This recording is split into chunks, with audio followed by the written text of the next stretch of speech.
Nous sommes au niveau du rapport, Église de Pentecôte, région de l'Atlantique, atelier de réflexion sur la mise en place des projets de développement de la région.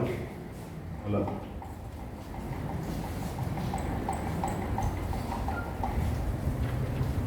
Donc la raison d'être de l'Église est de refléter l'image de Dieu en manifestant ses principes et sa nature ici sur terre, souvent le modèle établi par la Bible. Et dès le commencement, en Genèse chapitre 1, Dieu s'est révélé en créateur de valeur ajoutée, dans un excellent esprit de planification de pointe pour aboutir à une finition satisfaisante au bout du 6e jour. Dieu a dit, il dit que cela est très bon. De la construction du tabernacle par Moïse, du temple par David et même au plan du salut, il y avait un plan directeur inspiré de Dieu. L'Église, à l'image de ce Dieu, ne peut donc pas continuer de naviguer à vue. La planification est biblique et indispensable pour une Église forte qui possède la nation. Plus encore, référence à Jean 3, chapitre 1, verset 2 qui dit « Qui souhaite qu'il prospère à tous égards ?» L'Église a le devoir d'être actrice de développement holistique tant de ses fidèles que de la société. C'est fort de cela que le Seigneur a conduit l'apôtre René Coco, responsable de la région de l'Atlantique, à mettre en place un comité ad hoc composé des personnes ressources de l'Église pour élaborer un programme de développement quinquennal pour la dite région ecclésiastique. Les travaux de réflexion de ce comité sont synthétisés dans un document de rapport et passé cette étape d'élaboration, les divers acteurs de la région, les pasteurs, les anciens, les diacres et responsables du mouvement de la région ont été conviés à un atelier de réflexion afin d'analyser et d'évaluer les tenants et aboutissants des projets phares proposés pour les 5 prochaines années dans leur ère ecclésiastique. Séminaire Saint-Jean-Eudes, Godomé, samedi, le 7 décembre 2019.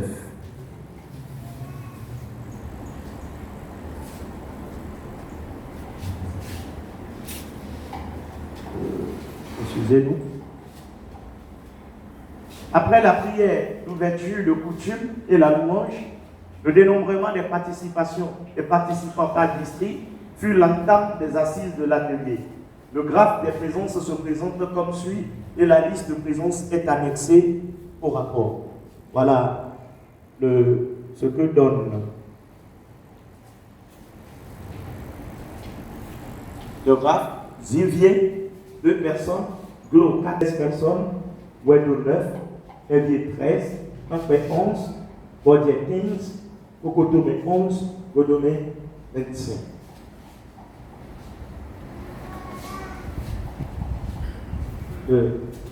Allocution de l'apôtre. Dans son mot de bienvenue, le responsable régional a briefé l'assistance sur les statistiques actuelles de la région, de même que sur la composition des divers organes qui l'assistent dans l'accomplissement de sa mission. Des remerciements, il a abordé le but de l'atelier, à savoir les profondes réflexions sur les projets de développement pour le quinquennat à venir, puis, galvanisé par les propos du prophète Zacharie au chapitre 4, verset 6, que ce n'est ni par la force, ni par la puissance, mais par mon esprit, dit le Seigneur, il exhorte chacun des participants à se mettre dans le feu de l'action sous l'impulsion du Saint-Esprit et au prix de tout sacrifice, sachant que, vaille que vaille, le développement de la région aura lieu même dans l'alternance, c'est-à-dire sans ou avec lui. La présentation du document de projet.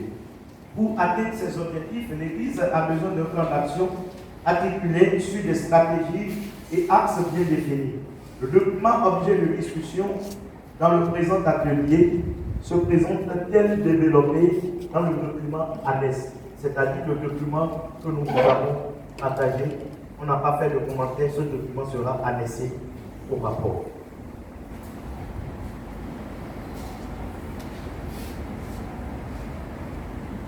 Puisque nous n'avons pas précisé que c'est l'ancien Moïse qui l'a présenté. Les travaux en atelier. Les participants ont été répartis en 3 ateliers de travail où ils ont discuté et évalué le contenu du document à eux présenté. Leurs travaux ont suivi le canevas ci-après.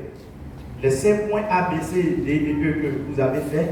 Et à l'issue de ces travaux, les rapports par atelier seront annexés, c'est-à-dire tous les papiers que vous nous avez envoyés seront annexés, de même que le tableau récapitulatif que nous avons déjà mis à la disposition du modérateur pour les analyses plus approfondies.